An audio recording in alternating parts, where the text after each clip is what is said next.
Bonjour à tous, bienvenue sur le plateau de 300 millions de critiques. Nous allons passer avec mes camarades en revue toute actualité culturelle, évidemment, avec dans un instant un sommaire que vous allez découvrir et cette phrase de Victor Hugo qui disait en littérature « Le meilleur moyen d'avoir raison, c'est d'être mort, ce qui n'est pas notre cas ». Voici le sommaire. Ces derniers temps, la danse fait de gros efforts pour séduire le grand public avec des chorégraphes très starisés en adéquation avec leur époque. Nous évoquerons les plus stars d'entre eux comme les Français Benjamin Millepied ou Angelin Prège-Locage, mais aussi des Québécois, des Belges ou des Suisses dans notre premier débat. La représentation d'un État au travers de manifestations purement culturelles peut-elle être considérée comme de la diplomatie ? Et surtout, cette représentation peut-elle être considérée comme de la diplomatie efficiente ? Des questions que nous nous poserons aujourd'hui. Des règles imposant des quotas de chansons francophones sur les radios existent dans plusieurs pays de la francophonie. Récemment, des évolutions législatives ont été proposées en France, l'occasion pour nous tous d'aborder ce sujet. Et comme chaque semaine, notre tour du monde de la francophonie qui bouge et crée, c'est avec le Zap Culture. 300 millions de critiques, c'est parti. Voilà, nous allons développer ce sommaire avec ma chère Estelle Martin, TV5 Monde, le charme et la compétence personnifiée. Pascal Bourgault, bonjour ma chère Pascal. Bonjour mon cher Guillaume. Vous avez une tenue aujourd'hui renversante. Hein. Ah bon ? Je sais pas, on dirait un mélange entre, je sais pas quoi, un Saint-Exupéry, un Concorde qui va décoller, une crème caramel, c'est sublime. Ah bah écoutez, et un soupçon de sexualité, bien sûr. Représentante de la Wallonie-Bruxelles. Olivier Poivre d'Arvor, qui lui est ambassadeur de France en charge de l'activité culturelle. Vous voyez, j'ai même du mal à prononcer donc la qualité qui le caractérise, mais que vous connaissez. Michel Cerruti est lui, le représentant éminent de la radio-télévision suisse. Attaché à mon siège, parce que je suis à côté de Pascal. Siège, à côté pour ne de pas tomber. Pascal, et Mathieu Dugal de Radio-Canada, donc avec ce magnifique rouge, qui est d'ailleurs le rouge... C'est très canadien. C'est très canadien. Oui. Mais on pourrait dire aussi que c'est très Brel, parce que c'est rouge et noir, hein, ou Stendhal. Alors, il y en a pour tout le monde. Bar ouvert. Gardez votre Nous tête. parlions la semaine dernière, mes chers amis, des efforts de l'opéra pour séduire un très large public. Cette semaine, nous allons évoquer un autre art qui lui aussi a une image qui est souvent, disons, élitiste. Il s'agit de la danse. Mais ces derniers temps, la danse, semble-t-il, a fait dans l'espace francophone des efforts considérables justement pour trouver ce très grand public avec des chorégraphes qu'on connaît maintenant dans le monde entier et qui sont d'essence francophone. Nous en parlons juste après ce sujet de TV5 Monde. Nous sommes à l'Opéra Garnier, au lieu de la danse classique. C'est Vincent qui donne l'initiative pour les bowings. Donc on suit Vincent. Mais c'est bien la voix d'Anne-Theresa de Kersmaker qui résonne. La chorégraphe belge répète une dernière fois avec les danseurs du Ballet National de Paris. Après Rennes en 2011, 3 de ses œuvres font leur entrée au répertoire.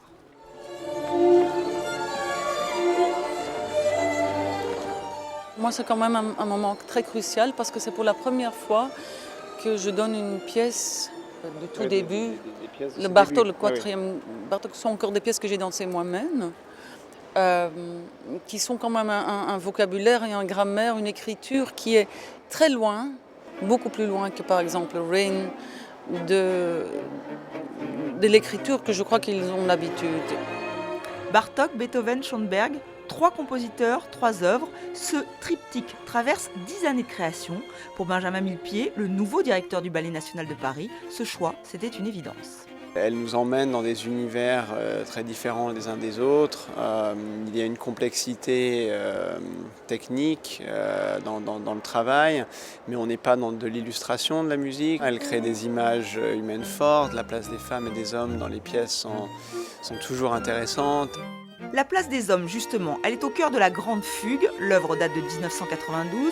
Anne-Theresa de Kersmaker s'attaque à Beethoven. Elle veut créer une danse masculine, un parti pris assumé. Oui, je crois que la Grande Fugue, c'est quelque part une célébration d'une danse masculine souveraine, en légèreté, très, très abstraite, mais avec un très grand élan d'énergie. Souvent dans la danse classique, on a l'habitude de voir des hommes derrière les femmes, à les présenter comme quelque chose, comme sur un piédestal. Là, on est dans des pièces qui ont déjà 20 ans et qui sont justement extrêmement modernes dans le relationnel hommes et femmes, et ça c'est formidable. Ouvrir le Ballet national de Paris au contemporain, c'est l'un des défis relevés par Benjamin Millepied pour cette saison. Mission réussie avec cette nouvelle entrée au répertoire. Reste à voir si le public suivra.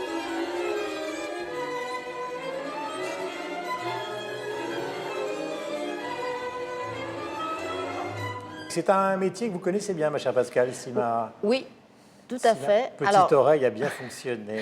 Alors d'abord, je voulais vous dire, c'est pas un phénomène nouveau non plus, la starification dans la danse. Il faut rappeler que la star de la danse francophone, Maurice Béjart, qui est né en France, qui a fait toute sa carrière en Belgique, une partie en Suisse. Une grande partie en Suisse. Non, une grande partie en Belgique et qui a donné naissance à toute une génération de chorégraphes. Parce qu'il faut quand même nous laisser ça en Belgique. On a la BD et la danse. Alors, pour la jeune génération, moi, celui que je connais le mieux, c'est Benjamin Millepied, qui est le parrain de mon fils et qui est, voilà, que j'ai connu tout petit. D'où mon oreille, vous avez compris. Voilà. Non, mais je ne vous l'avais pas dit.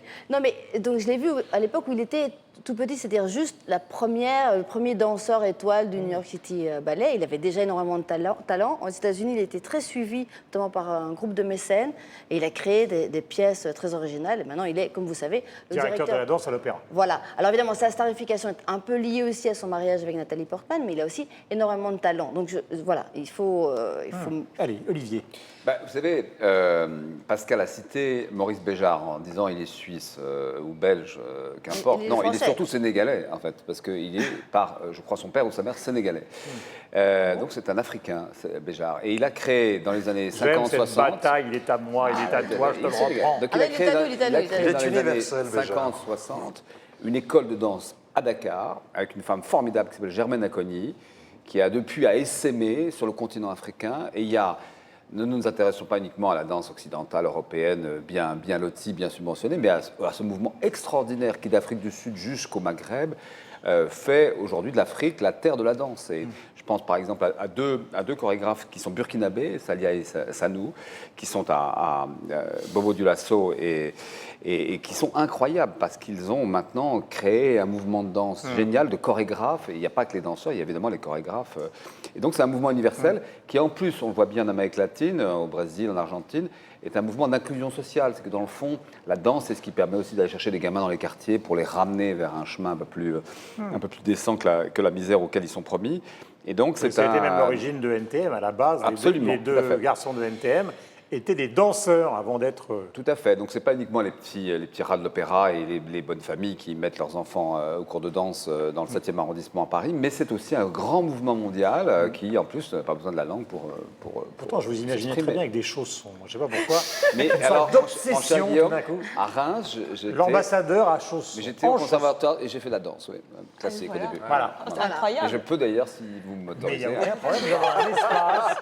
Nous avons la cousine par alliance de Millepied. Nous avons une sorte de Patrick Dupont version ambassadeur. Et moi-même, je me sens très mal, je tiens à vous le dire. Est-ce que vous avez le sentiment, Estelle, justement, puisque c'est TV5 Monde qui a réalisé ce sujet, qu'il se passe quelque chose, ça s'accompagne quand même de ce phénomène télévisé mondial, Danse avec les stars, qu'on peut aimer, ne pas aimer, ok, mais enfin qui tout d'un coup vient de surgir il y a 4-5 ans. Oui, et les danseurs et les chorégraphes jouent le jeu. Il y a par exemple Marie-Agnès Gillot, qui est une danseuse étoile extraordinaire, qui avait participé à une émission de télévision justement pour...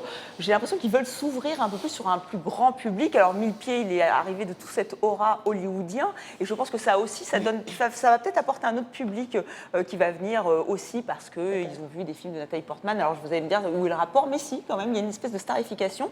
Et on le voit avec Angelin Prège-Locage, qui est quand même maintenant une figure de la danse francophone contemporaine en France. Et il a toute une histoire autour de lui qu'il a fait... Enfin, je veux dire, ils ont pris toute la communication, ce qui fait que des stars, ce qui fait que Angelin Prège-Locage est un des rares à pouvoir vraiment drainer un très large public parce qu'il y a son histoire. Mais c'est pas tout simplement parce qu'ils ont du talent. Ils ont du talent, mais ils savent en parler. C'est-à-dire qu'il a raconté de vendre quelqu'un qui n'a strictement aucun talent. Mais lui, ils ont d'abord et avant tout un énorme talent. Effectivement, par exemple, il a fait Blanche-Neige, qui est un très beau ballet assez sombre, mais qui est quand même grand public, qui renvoie à des grands, au Lac des Cygnes, à la Belle au Bois dormant. Et après, à côté, il fait quand même de la danse plus expérimentale. Il joue sur les deux côtés. Et vous avez raison, il a du talent, mais il a le talent de se mettre proche du grand public avec Blanche-Neige et avec des œuvres comme Empty Moves, de parler à ceux qui aiment vraiment la danse contemporaine, plus exigeante, plus audacieuse. Voilà.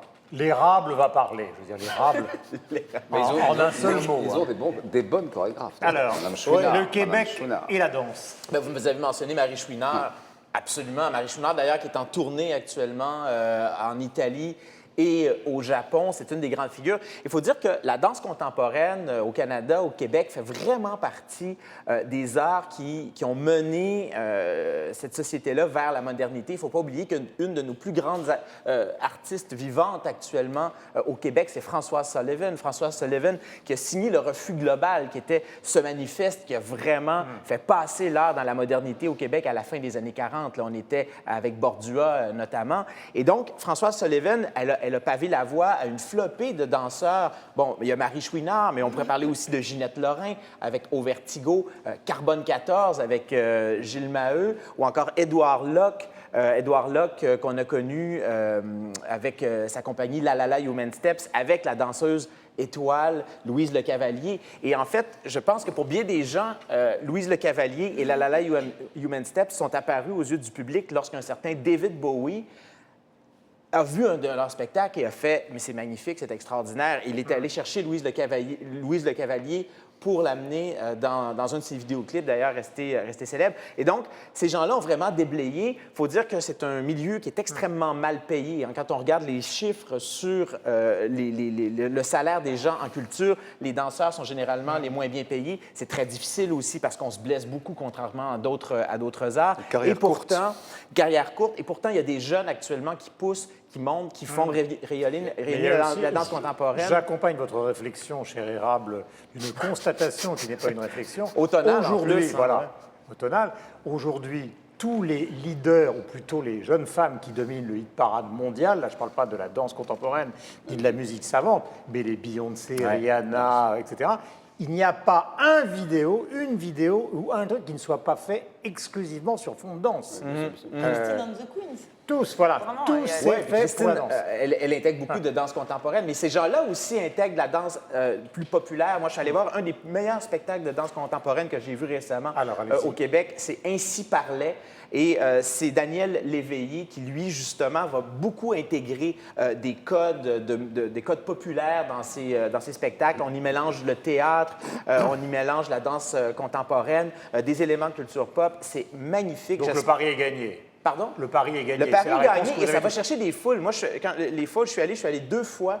La salle était pleine. Il y a vraiment beaucoup de gens qui portent attention de plus en plus à cette danse. Voilà, je voulais signaler que tout à l'heure, nous avons évoqué évidemment la carrière de Béjart. Je pense que l'autre grande personnalité en Europe qui a révolutionné la danse et qui a amené tout ça, c'est l'Allemande Pina Bausch, qui malheureusement nous a quittés, mais dont on trouve la trace, je crois, dans un magnifique film qui lui a été consacré. La Suisse. En Suisse, vraiment, le père fondateur, c'est Béjart, lorsqu'il est venu s'y installer dans les années 80. Et puis aujourd'hui, les stars de la danse en Suisse ne sont pas véritablement des danseurs étoiles parce qu'on n'a pas une tradition du ballet classique, et donc des danseurs étoiles. Grâce à Béjart, on a eu des compagnies de danse, on a de la danse contemporaine. Si je vous pose la question de savoir quels sont pour vous les stars de la danse suisse, je pense qu'il n'y en a pas beaucoup d'entre vous qui vont sortir des noms, et c'est compréhensible. Alors, il y a Foufa d'Immobilité, il y a Marie-Claude Dominal, il y a Maud Blandel, des personnes comme ça, mais elles sont sorties a posteriori d'une compagnie de danse, et ce sont les compagnies de danse souvent qui ont été importantes. Il y a eu Béjart, il y a eu la compagnie Philippe Serre, il y a eu Omar Porras, qui existe toujours, ou Alias, et c'est plus dans le créneau collectif de la danse contemporaine aujourd'hui que cela existe, qu'à travers, on va dire, des danseurs, danseuses étoiles qui sont plus du ressort, on va dire, de l'histoire du ballet. Pour clôturer donc cette conversation sur le succès de la danse contemporaine aujourd'hui, je voudrais faire appel à Pascal et donc ce membre inconnu jusqu'à présent de sa famille qui est Benjamin Millepied, mais qui donc en fait partie. Est-ce que vous avez un souvenir du premier spectacle de lui que vous avez vu, Pascal? Non, alors j'avais une très belle pièce qu'il a écrite à l'époque du festival à Barcelone. Il avait écrit pour Baryshnikov. Donc lui ne dansait pas, mais il avait chorégraphié. Avec le père de mon fils, voilà. Bon. Et donc, c'est Baryshnikov qui interprétait des idées et des pas que eux, jeunes danseurs, pas encore mondialement connus. Il devait déjà avoir à peu près 50 ans, Baryshnikov. Oui, voilà. Et alors, c'est ça qui était magnifique, c'est ce danseur, quand même, avec l'expérience derrière lui, sur sa carrière immense qu'on connaît, qui interprétait voilà, une nouvelle manière de danser avec des vidéos derrière. Enfin, c'était magnifique, c'était magnifique. Mais bon, ça n'a pas transcendé les scènes mondiales, mais c'était une très belle pièce. C'est un souvenir, et les souvenirs, c'est ce qui construit voilà, exactement. C'est la beauté de notre âme. Un très joli souvenir. Voilà, pour terminer avec notre séquence d'interactivité, je vous propose d'aller sur le compte Facebook de Benjamin Millepied, chorégraphe et directeur de la danse au Ballet de l'Opéra de Paris, qui propose notamment de partager des séances filmées, des répétitions des danseurs de sa troupe. Et puis, vous nous suivez évidemment sur le compte Twitter de l'émission, vous laissez des messages avec le hashtag 300 millions de critiques, et vous retrouvez donc des informations sur le site internet aux adresses qui s'affiche en bas de l'écran. Le prochain sujet va être consacré au lien qui existe entre la culture et la diplomatie, voilà, qui concerne directement Olivier Poivre d'Arvor. La représentation, vous savez, d'un État au travers de manifestations culturelles peut-elle être considérée comme de la diplomatie? Est-ce que fondamentalement c'est efficace? C'est la grande question que nous nous poserons tous ensemble juste après ce sujet. Pascal, merci mille fois. Merci à vous. Les Alliances françaises, c'est un réseau mondial, 137 pays, 800 établissements et plus de 500 000 étudiants. C'est le vaisseau amiral de la diplomatie culturelle française. Les Alliances françaises sont là pour enseigner le français. Ça, c'est la première mission. La deuxième, c'est la culture. Elles font aussi beaucoup d'événements culturels pour faire connaître la culture française. Des expositions, des pièces de théâtre, de la musique, du cinéma, tous les arts. La marque est connue, il faut maintenant la moderniser et la développer. La priorité de Jérôme Clément, c'est l'Afrique. La demande est forte, il a pu le constater à Johannesburg, où viennent de se tenir les États généraux de l'Alliance française en Afrique et dans l'océan Indien. C'est jamais gagné, quoi. Il y a les Chinois qui viennent beaucoup et qui sont souvent bien accueillis, qui ont beaucoup de projets, qui investissent, qui viennent en masse évidemment.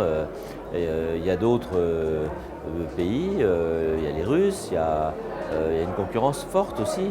Donc c'est pas gagné. Donc défendre le français, la culture française, mais aussi les intérêts français, il faut se remuer, quoi. Il faut bouger, il faut être engagé.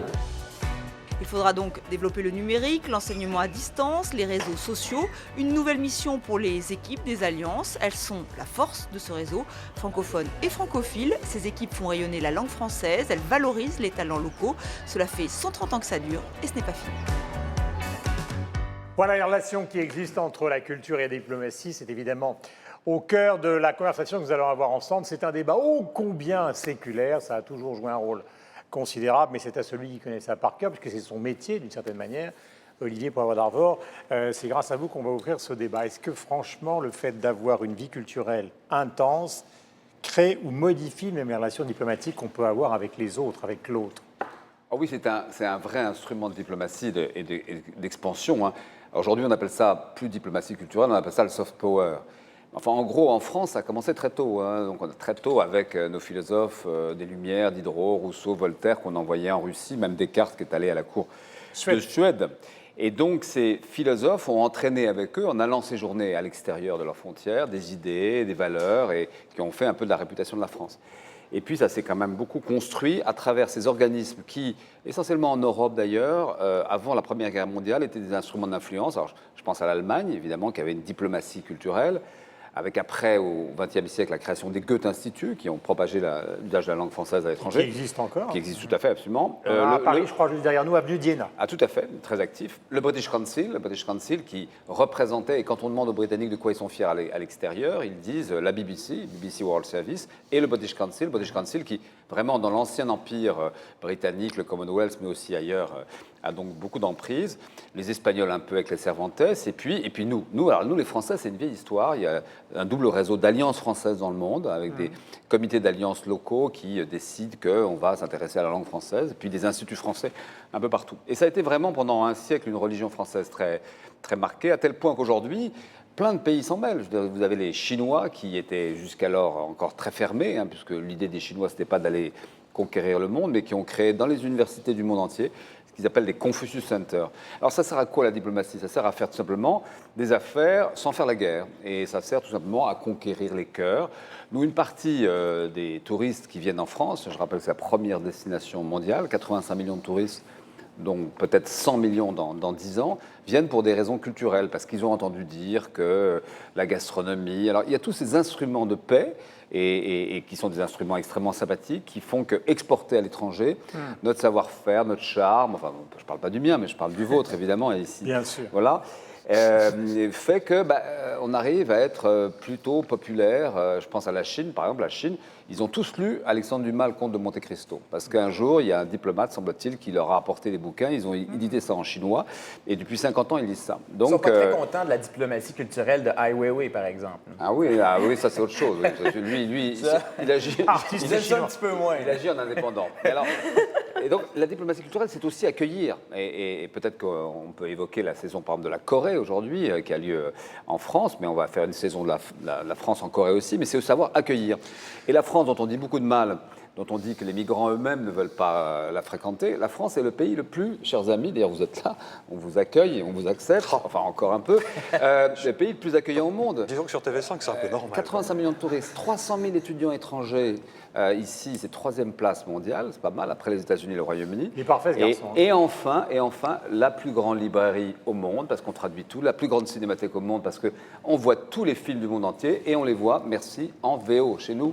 Alors, voilà. Après ce constat donc euphorique, y a-t-il une réserve suisse? Non, j'ai une question, parce que, alors, j'adhère totalement à ça, même si pour la Suisse, la diplomatie culturelle, c'est quelque chose... Vous posez encore une question, il va refaire 10 minutes. Non, c'est quelque chose de relativement récent. Inarrêtable. Non, mais je trouve intéressant, parce que Olivier a beaucoup parlé de la diplomatie culturelle comme étant un élément d'accueil pour faire venir, pour vendre un pays, entre guillemets, à son tourisme, mais c'est aussi un élément pour essayer d'essaimer des valeurs dans l'autre sens. C'est pas juste pour faire venir 85 millions ou 100 millions de touristes.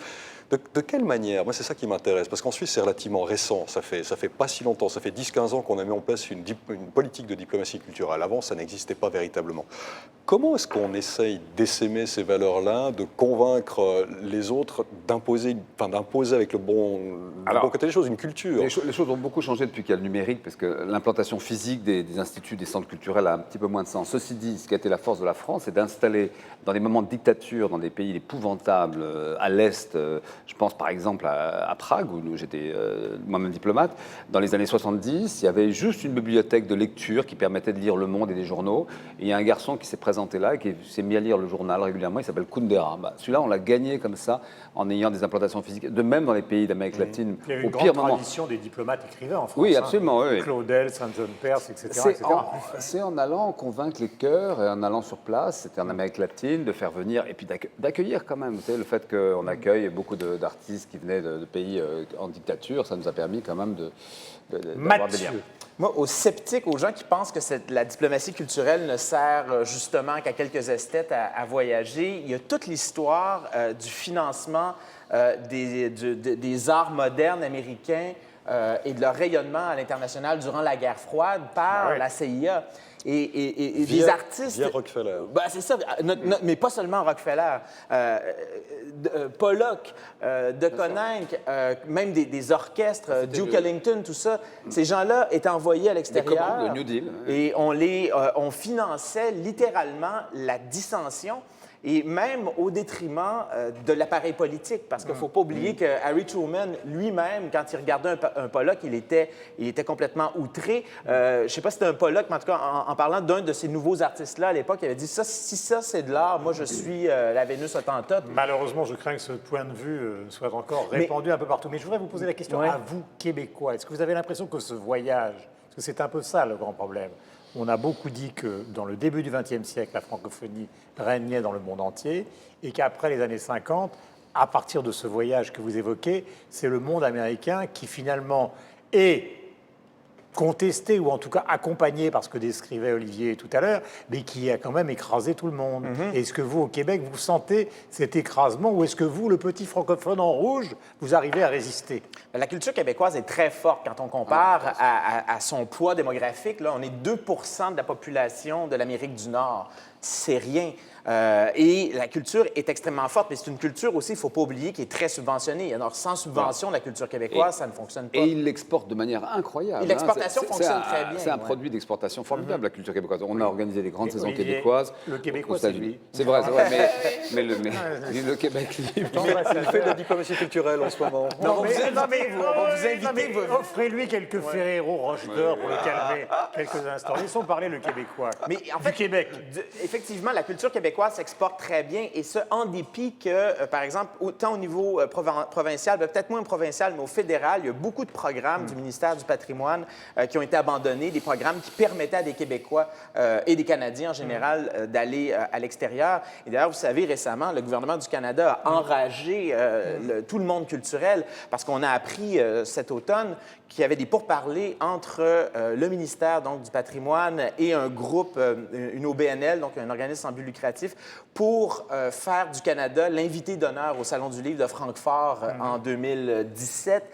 Ça a achoppé parce que le gouvernement, en fait, on a dit que ça coûtait trop cher. C'était entre 5 et 6 millions de dollars pour aller là. Mais là, écoutez, on a 9 000 journalistes, 275 000 visiteurs, 7 500 exposants. Et donc, les gens ont dit, mais vous manquez une occasion en or de faire du soft power. Et quel pays a remplacé le Canada? C'est la France. Et oui, donc, c'est la France. Compliqué. La France a aussi rechigné. La France a rechigné pour y aller, pour les mêmes raisons. En termes de coût, mais elle y va. Il y a plein de pays qui y vont. Votre sentiment, Estelle? Moi, mon sentiment, c'est que je rencontre beaucoup de jeunes artistes, évidemment, francophones et français. Non, mais en tout cas, jeunes dans le sens où en devenir. Et les instituts français, les alliances françaises leur permettent d'aller, vous l'avez dit en Amérique latine, moi, un groupe d'électro que j'aime beaucoup, qui n'est pas le plus gros, enfin, qui a un très très bon groupe d'électro, mais jeune, Blind Digital Citizen, ils ont pu, grâce à l'Institut français, aller en Algérie. Ce sont des Parisiens, ils font de l'électro, et ils sont partis en Algérie pour une grande tournée. Ils ont pu rencontrer... Ça n'a peut-être pas quand même bouleversé la relation que nous avons avec l'Algérie. Peut-être pas bouleversé, mais c'est comme ça. Moi, je pense que c'est comme ça qu'on tisse des relations hautes, des relations différentes, justement avec des jeunes qui ont une autre culture, qui apportent autre chose. Eux, ils sont venus ils ont tourné des clips là-bas. Ils ont fait évidemment des musiciens qui se rencontrent. Vous savez ce qu'ils font. Ils font des buffs ensemble. Et moi, alors c'est peut-être très naïf ce que je vais dire, mais je pense que par la culture et par ces réseaux culturels, on peut tisser des liens qui ne seront pas révolutionnaires, comme la grande. On a fait Goût de France avec Laurent Fabius. Et ça aussi, c'était. Alors, on va peut-être dire c'est un peu vieux jeu, le côté gastronomie française, mais c'était assez impressionnant de voir tous ces chefs à travers le monde qui participaient. Vous vous souvenez c'était l'année dernière, et ils ont demandé à des chefs du monde entier de préparer des repas qui mêlent et la cuisine locale et la grande gastronomie française. Et je pense que ça donne une bonne image de la France. Ça ne révolutionne pas nos liens avec les différents pays, mais je pense que ça peut faire bouger les choses. J'ajouterais, car moi je ne réfléchis pas, j'ajoute que si vous regardez les grandes marques de luxe, car après tout nous sommes la principale puissance mondiale, vous voyez toujours sur fond de Charlize Theron ou de je ne sais qui d'autre, vous voyez toujours Versailles, l'opéra, c'est-à-dire que les icônes de la culture française sont toujours installées comme une sorte de rosebud dans tous les messages publicitaires diffusés dans le monde entier. Pour clore ce débat, un détour sur les réseaux sociaux avec un tweet du Journal des Arts donnant un lien qui renvoie vers un éditorial très intéressant intitulé « Diplomatie culturelle ». Vous suivez évidemment. Vous nous suivez sur le compte Twitter de l'émission et vous laissez des messages sur le hashtag 300 millions de critiques et vous retrouvez toutes les infos sur le site internet évidemment de TV5 Monde avec des inscriptions qui sont au bas de cet écran. On n'a pas totalement d'ailleurs quitté ce domaine puisque nous allons parler des quotas de diffusion francophone à la radio en matière de musique. On est un peu sur la même thématique, mais tout de suite, c'est le Zap culturel que vous retrouvez comme toutes les semaines grâce à ma voisine, l'excellente Estelle Martin, accompagnée d'Aurore Marty. On est en 2015 ? Et oui, nous sommes bien le 21 octobre 2015. Il y a tout juste 30 ans dans le film, Marty McFly et Doc, les héros de Retour vers le futur 2, faisaient un bond dans le temps. Non, le Führer n'est pas mort en 1945. Et lorsqu'il se réveille un beau matin, il est confronté à une société qui a bien changé. César a peut-être travesti une fois de plus la vraie histoire, ce qui est peut-être le cas de beaucoup de chefs d'État s'ils devaient écrire leur histoire à l'instant T. Le papyrus de César sortira jeudi. Il sera tiré à 4 millions d'exemplaires à travers le monde. Deux incontournables. C'est un groupe qui a un peu bercé notre jeunesse. L'épopée d'Adama, un enfant de 12 ans qui quitte son village et brave l'interdit des anciens pour partir à la recherche de son frère. Je crois que c'est l'heure, l'endroit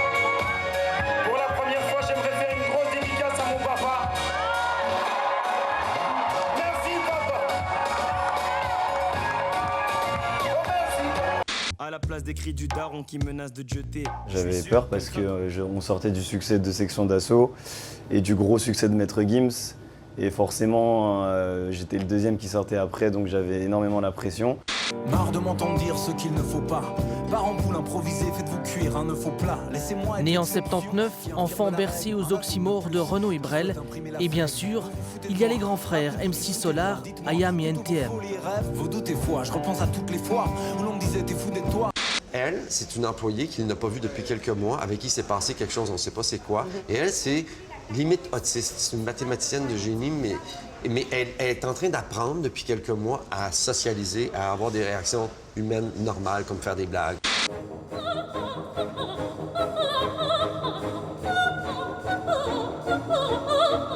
Le concours est pour jeudi un véritable accélérateur de carrière qui lui a permis entre autres de décrocher 1 an et demi plus tard son premier grand rôle à l'opéra.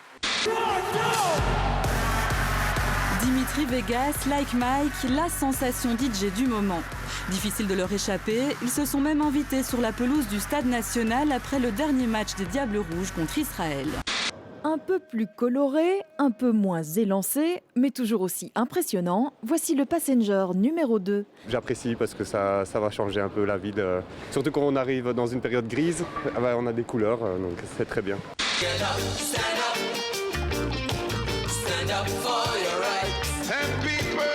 Ce morceau, je le dédie à la jeunesse africaine, à ce qu'on appelle aujourd'hui la génération consciente d'Afrique, qui a envie de se lever pour que les choses changent. Rien ne nous arrêtera. La planète Star Wars est en ébullition. J'achèverai ce que vous avez commencé. Il n'y a pas eu de film depuis 10 ans, puis c'est une nouvelle version, il n'y a plus Georges Lucas, donc il y a une attente incroyable. Ce matin, devant le musée de l'Homme, 1 heure avant l'ouverture, les Parisiens et les touristes faisaient déjà la queue. Le musée avait fermé en 2009. Il a fallu 6 ans de travaux et 92 millions d'euros pour donner un nouvel écrin à une collection unique. Le défi, montrer tout en protégeant.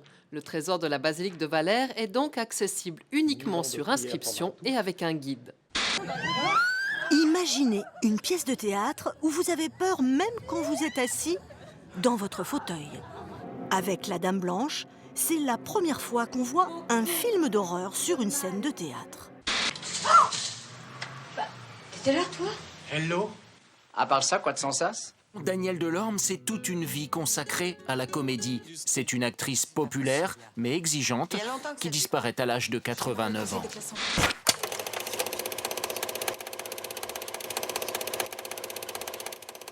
Autre aspect dans ce troisième sujet donc de la conversation que nous avions tout à l'heure sur la diplomatie culturelle, les quotas de musique francophone à la radio. Dans tous nos pays, dans les pays de ceux qui nous représentent sur ce plateau et qui vous représentent, vous les francophones, sur ce plateau. Il existe depuis 1996 une loi en France, au départ voulue par Jacques Lang, puis mise en scène ou mise en texte par Jacques Toubon, qui donne l'accès avec des quotas donc à la musique francophone à la radio. Nous allons en parler juste après le sujet que voici. Juna, je m'inquiète pour ton avenir. En voilà un qui ne s'inquiète pas pour son avenir. Énergie, Fun Radio, Skyrock, les titres de Maître Gims se tournent en boucle sur les radios privées. Le rappeur français fait partie de la liste, courte liste, des artistes francophones diffusés.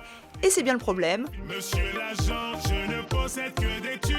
Pour les députés français, les radios privées programment toujours les mêmes titres, une façon de contourner la loi des quotas francophones entrée en vigueur en 1996. Ce texte impose 40% de chansons d'expression française, mais pour les élus, il faut plus de diversité. Ils ont donc déposé un amendement. Ce que proposent les députés, c'est effectivement de remplir mieux cette obligation de promouvoir la diversité culturelle en exposant un peu plus que 10 titres sur un mois. Il faudra passer 2 ou 3 titres supplémentaires. Ce n'est pas une atteinte liberticide comme j'ai pu le lire ça et là. Ça permettra de mettre mieux en valeur la jeune création française, des artistes qui ont beaucoup besoin de la radio encore pour se faire connaître. Ça reste un très grand prescripteur, la radio. Liberticide, le mot est lâché, les radios privées sont vent debout, mais elles ont perdu une première bataille. Le texte a été voté le 30 septembre 2015. Pour les syndicats de producteurs et d'artistes, la mesure était plus que nécessaire. La SACEM a même diffusé ce clip pour faire entendre sa voix. Nos amis vont vous donner évidemment les lois qui existent dans leur pays francophone. Je voudrais simplement rappeler ce qui se passe en France. Depuis le 1er janvier 1996, tenez-vous bien, les radios sont tenues de diffuser entre 6h30 et 22h30 un minimum de 40% de chansons d'expression française, 40%, dont 50% de nouveaux talents ou de nouvelles productions. En France, à l'Assemblée, ont adapté donc une sorte de correctif. Et c'est là où nous arrivons dans le sujet d'aujourd'hui, le 30 septembre dernier, avec l'article, tenez-vous bien, 11 ter de la loi sur la liberté de création, qui modifie les règles de quota, tout simplement pour qu'on n'entende pas, dans cet espace francophone, toujours les mêmes titres qui seraient ceux des vedettes qui dominent la scène aujourd'hui, à savoir Stromae ou Christine and the Queens, etc. Mais c'est ce qui est le cas, et d'ailleurs, on a bien... Voilà. Enfin, Je vois que vous êtes bouillante. Non, mais parce que c'est vrai, parce que je trouvais que les radios privées étaient assez, comment dire, elles dénoncent un liberticide, enfin, elles sont montées au créneau, c'était un scandale, tout ça parce qu'on leur demande de rajouter... Il y a des chiffres, hein, 74% de la programmation française est faite avec 10 titres sur Énergie, 67% sur Skyrock ou 54% sur Fun Radio, parce que des chiffres qui disent ce que vous dites, c'est-à-dire que c'est toujours les mêmes titres qu'on entend, c'est-à-dire 10 titres toujours les mêmes. Alors après, la création, où est la création? Alors ils ont beau crier la liberté bafouée, ces radios privées. Moi je trouve ça dommage qu'on cantonne la chanson francophone à 10 titres seulement, on leur demande d'en rajouter 2 à 5 et ils poussent des cris d'orfèvre. Il faut le dire. Je ne comprends pas. Mais les radios publiques font un effort considérable par rapport à ça. Parce que où est-ce qu'on va écouter le dernier album de Bertrand Belin, que vous appréciez, Cap Weller, qui est breton, que vous devez connaître? Où est-ce qu'on va entendre La Grande Sophie ou Holidays? Alors je ne parle pas même pas de Holidays, Pain Noir, Aqua Serge, de Summer Rebellion dont je vous ai parlé. Alors ceux-là, non, on ne les entend pas. Ou alors peut-être la nuit, très tard. Et mais moi, la réponse des radios et des diffuseurs, ils sont des diffuseurs privés. Ils considèrent qu'à partir du moment où ce n'est pas ce qui intéresse leur public, ils peuvent s'en passer. C'est ça. Et comment ils peuvent le faire? de la provocation. Oui, mais du cela dit, ces gens évoluent au sein de pays qui ont œuvré pour des conventions sur la diversité culturelle. Et ça, on ne doit pas l'oublier quand on parle de culture dans nos pays. Même le Québec, en tant qu'État, a contribué à ça, le Canada, la France, à l'UNESCO, pour 2005. Justement faire en sorte que la culture ne soit pas soumise aux mêmes lois que les objets, que les produits classiques. Et c'est parfait comme ça. Ouais. Et à partir de ce moment-là, on doit. Mais est-ce qu'il fallait relégiférer dans une législation qui existait? On est en train de le faire, nous, actuellement. Le CRTC, au mois de novembre, va tenir des audiences sur la révision ou non de ces quotas qui sont 65-35 chez nous. Et comme chez vous, les radios privées sont je vais vous donner un exemple. Et pensent que vous allez pouvoir me monde. Pendre, Mathieu, parce que je crois qu'il y a un truc qui est assez compliqué dans cette histoire-là, qui est la suivante. Stromae, 3 millions d'albums vendus. Personne n'a été obligé, avec des fusils, d'aller acheter les albums de Stromae. Je prends votre espace, Arcade Fire, groupe mondial. Personne n'a été obligé. Ils chantent en anglais. Hein. D'accord. Mais personne n'a été obligé sur des musiciens qui sortent des conservatoires, qui sont la gloire du Québec d'aujourd'hui.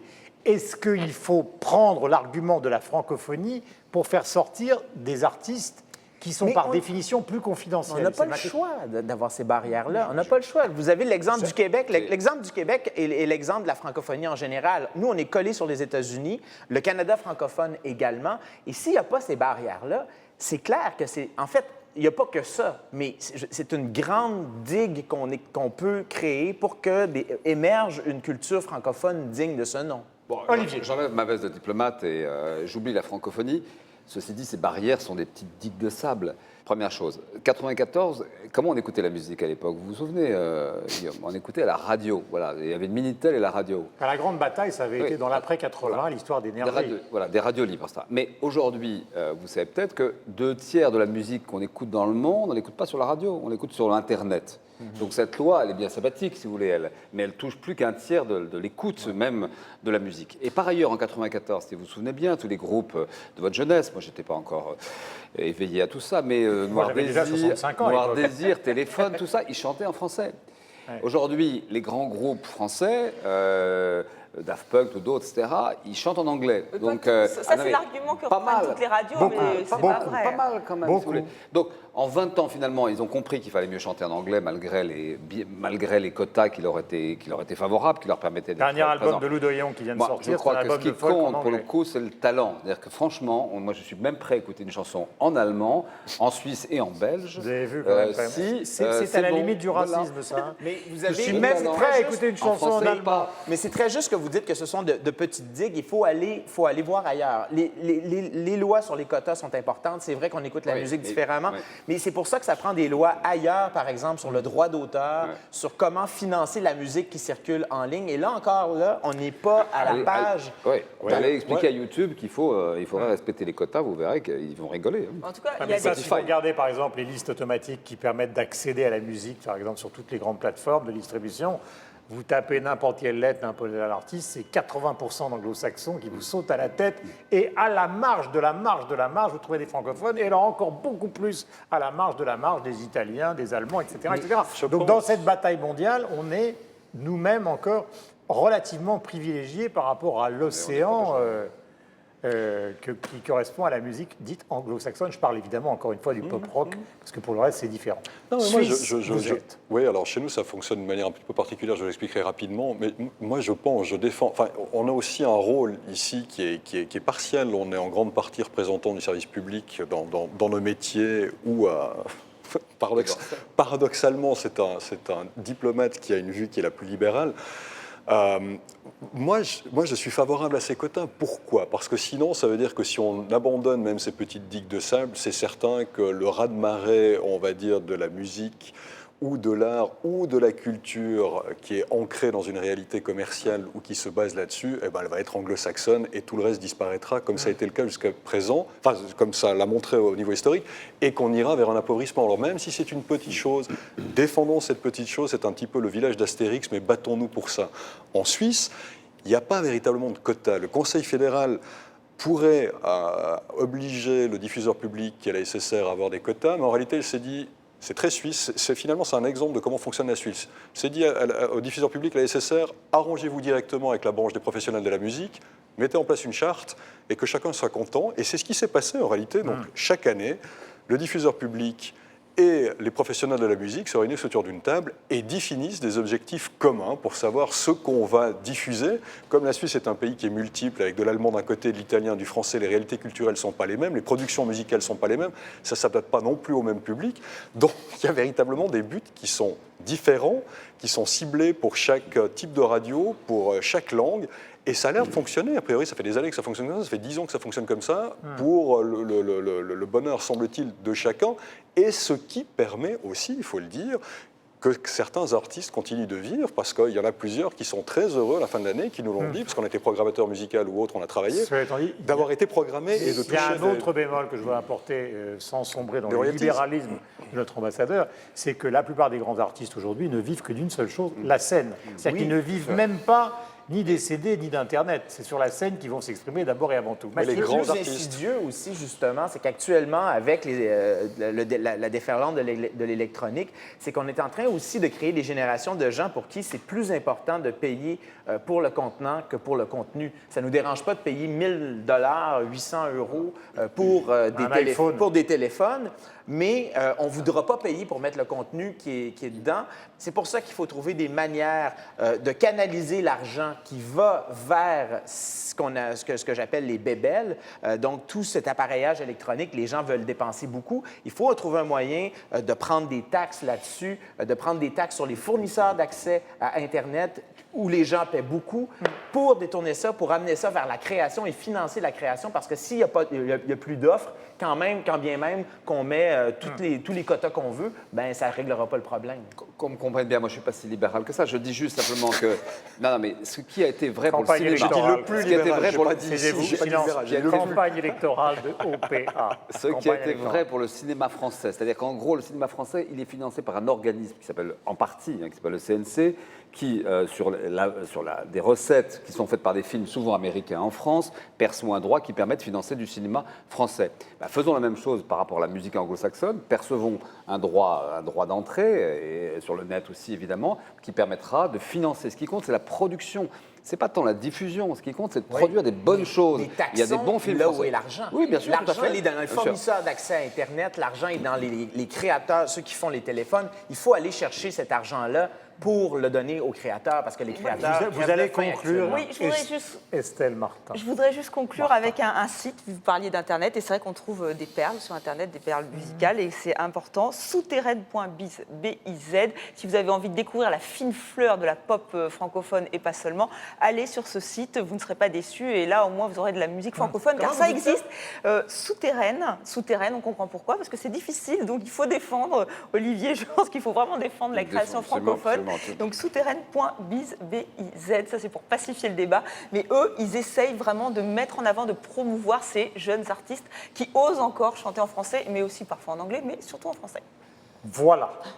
Je rappelle que Stromae est en tournée aux États-Unis et qui rencontre un succès absolument considérable, sauf quand il se casse la gueule avant d'entrer sur scène. Un tweet de Véronique Yvon, qui est députée canadienne de Joliette, une grande amie donc de Mathieu Dugal, qui était fière fin septembre de l'adoption de la motion qu'elle a présentée visant au maintien des quotas radio de musique en français au Québec. Et d'ailleurs, vous savez que la ministre de la Culture du Québec aussi tient mordicus à ce qu'on conserve, la ministre libérale Hélène David tient à ce qu'on conserve ces quotas-là également. Elle a raison. Puisque vous suivez notre émission, vous la suivez aussi grâce à Twitter, le compte Twitter de l'émission. Vous laissez évidemment vos considérations et vos messages avec le hashtag 300 millions de critiques. Et puis vous retrouvez toutes les infos qui concernent les sujets que nous évoquons ici ensemble. Vous les voyez au bas de notre écran sur le site internet de notre émission. Mon cher Michel, les coups de cœur. Alors, c'est un site internet, www.mx3.ch. On parlait de quotas ou de promotion de la musique. C'est le site qui a été mis en place conjointement par le diffuseur public qui est la SSR et par les professionnels de la musique. Et c'est la possibilité d'y retrouver toutes les listes qui sont mises en place par les radios pour diffuser un certain nombre de titres. Les artistes peuvent aussi y déposer les titres que vous pouvez écouter gratuitement si vous le souhaitez, les derniers disques. Donc, il y a plus de 20 000, il y a peut-être 25 000 formations qui ont des titres qui sont déposés sur ce site. Vous pouvez les écouter. Vous pouvez retrouver les titres qui sont passés sur les différentes chaînes de radio. Donc, c'est la possibilité de vous mettre à jour de l'actualité musicale suisse, www.mx3.ch. Et ça fait partie, on va dire, de ce mandat de promotion de la culture musicale suisse qui a été donné aux diffuseurs publics. Mais je ne dis rien. J'attendais mon nom. J'aime ça quand vous le dites. Mathieu, votre coup de cœur. Merci, c'est ce que j'attendais. Je vais profiter du fait que je suis en rouge pour plugger mes amis de Radio-Canada. Ici Musique, qui est la radio musicale de Radio-Canada. Pour les gens si vous êtes à l'extérieur du Canada et que vous voulez découvrir la musique canadienne, ce qui se fait de mieux actuellement, il y a des listes de lecture, il y a des albums en promotion, des albums en exclusivité aussi. Certains ne sont même pas encore en vente. Donc, ici musique.ca. Vous allez découvrir, comme vous le disiez si bien, Estelle, la fine fleur de la musique canadienne. Mon cher Olivier. Une très belle exposition, Musée d'Orsay, Splendeur et misère des courtisanes, si je ne me trompe pas, qui raconte l'histoire de la prostitution à travers la représentation. Nous avons évoqué ce sujet la semaine dernière, vous avez raison d'y revenir. Je suis désolé, je n'étais pas présent, donc je veux dire que je suis... Ça prouve que vous êtes libre. Ayant vu l'émission qui consacrait cette exposition, je suis allé la voir, elle est formidable parce qu'il y a des chefs-d'œuvre, et il y a un certain nombre d'expositions comme ça à Paris qu'il faut aller voir parce qu'il y a des chefs-d'œuvre. Là, en l'occurrence, on a une histoire de la peinture 19e, 18e assez formidable. Estelle Martin. Alors, mon coup de cœur va à l'Institut du monde arabe. C'est facile, vous allez me dire, mais voilà. Ça s'appelle la brosse à reluire. Non, ça va vous plaire parce que c'est le lancement d'un prix. Exactement. J'essaye de... Voilà. Bel loyer. Donc, l'Institut du monde arabe lance un prix pour la création contemporaine arabe. Je suis sûre que ça vous séduit. Ça me touche droit au cœur. Ça vous touche droit au cœur, Guillaume.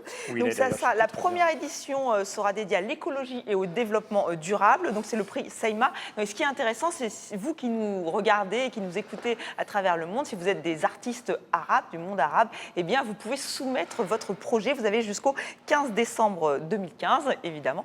Et vous allez donc sur le site de l'Institut du monde arabe et peut-être que c'est votre projet qui sera choisi. Je trouve que c'est toujours bien de mettre en avant les jeunes artistes. Vous savez, j'insiste, les jeunes artistes. Voilà. Eh bien, moi, c'est les vieux et en plus, ils ne sont pas francophones que je vais mettre en avant dans ce coup de cœur. C'est une conversation avec un journaliste anglais très célèbre en Grande-Bretagne qui s'appelle Paul Dunoyer. J'aurais adoré m'appeler Dunoyer en 2 mots. Et celui qui répond à ces questions s'appelle Paul McCartney.